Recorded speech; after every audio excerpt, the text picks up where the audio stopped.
Hey guys, and welcome back to my channel. Today I'm going to be sharing with you guys how I transformed a Facebook Marketplace bed into a beautiful slipcover bed inspired by the Amber Interiors Buddy Bed. If you're new here, welcome. I'm Noelle. I make new videos like this every single week showing you guys how to get the high-end looking home that you want at a price point that you can afford. So if you like that, definitely consider subscribing to my channel, and don't forget to turn on your notification bell so you don't miss out on any of my upcoming videos. If you follow me over on Instagram, you've already gotten a little behind the scenes of this transformation. So if you don't already, go give me a follow over there. I share all kinds of behind the scenes and just everyday things that I'm doing in my home and thrifting and all of those things. So it's really fun over there. So let's go ahead and get into this flip. I love this slipcover bed from Amber Interiors and really wanted to create something like it because $4,000 was not my budget. So I started looking for a bed that was already upholstered and had a good shape that I could essentially just make a slipcover for. I found this one on Facebook Marketplace for $110 and snagged it up. I saw my friend on Instagram make a slipcover headboard out of a drop cloth, so I thought I would give it a try as well since it's super affordable and has a really natural look to it. I used a total of 3 6x9 drop cloths for this whole project. So I started out by cutting out 2 rectangles that were the size of my headboard and added 1 1/4 inches to each side for the hemming that we're going to be doing.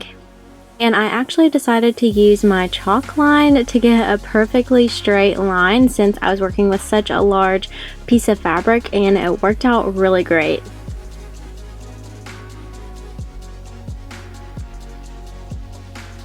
Once I had my pattern marked out, I went ahead and just cut out those rectangles and then started pinning them together around the headboard to make sure that they were a good fit.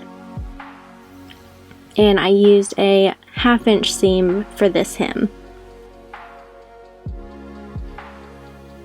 Next, I started attaching the front and back pieces together using this iron-on heat bond tape. And I wanted to use this because I didn't want the fabric fraying at all. So this is going to glue those pieces together and keep it from fraying and coming undone. So I'm just working a little bit at a time and holding the iron on for 3 to 5 seconds and making sure that the heat bond has fully bonded before moving on to the next section. Once my first seam was done all around, I flipped the fabric around the seam so that it was on the inside, and then I'm going to do another 3/4 of an inch seam to make the French seam. So I'm just starting out with a back stitch and then sewing all the way up the side. And then I'm making sure that I'm stopping at 3/4 inches from the top, so that I can then place my needle into the fabric, lift up the foot, rotate the fabric around, and keep sewing across the top and keep that same 3/4 of an inch seam. And then I just continued this around to the other side. Once my headboard slipcover was sewn, I took some light quilt batting and stretched it over the front of my headboard.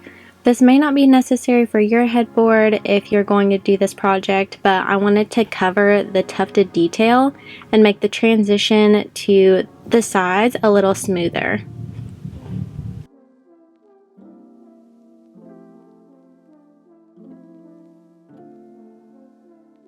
Then I just went around and secured it using a staple gun.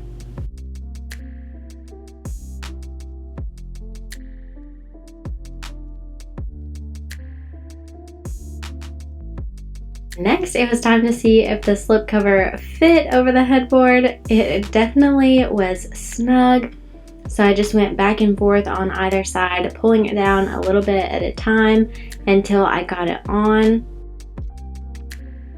and it is looking so good. I'm loving this already.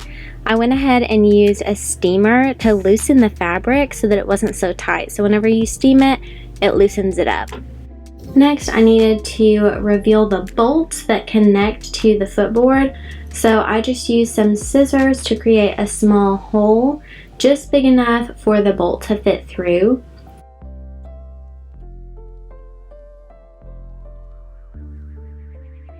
And then I did the same for the rest of those bolts.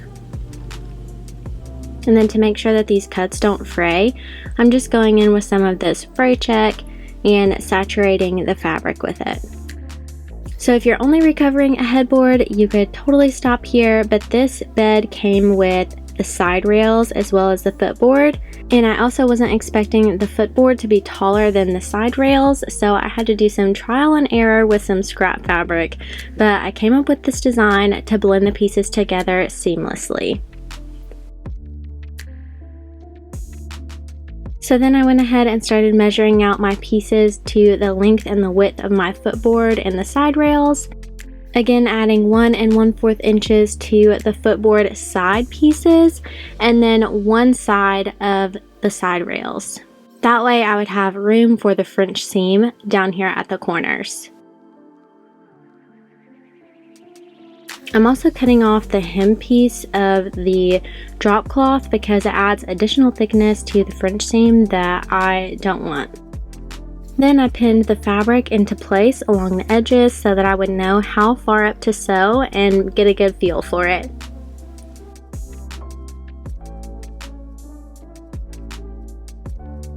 So again, I did my heat bond hem here at a 1/2 inch and then flipped the fabric over the hem.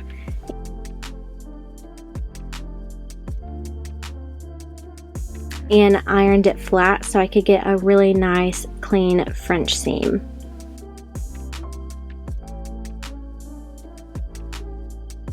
And I only wanted the French seam along the corner edge here, so that's why I stopped once I reached the top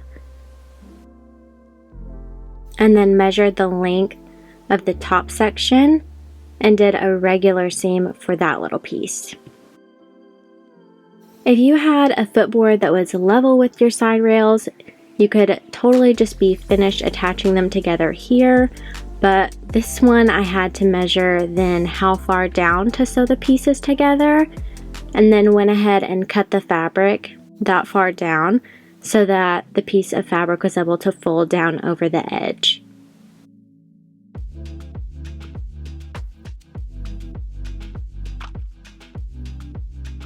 Once I had sewn those pieces together, that connected my footboard piece to the side rail pieces. And next I just went ahead and went around the whole bottom and folded it up a 1/2 inch for the hem and ironed it down to give me a really nice crease. So then it was easier to go in and add that heat bond and iron that into place. And again, this is just going to prevent any fraying and give a really nice clean look. Once I had the bottom hemmed, I just put it onto the frame and attached it using a staple gun. And that finished off this slipcover bed. So here's a little reminder of the inspiration, what we started with, and here's what we have now.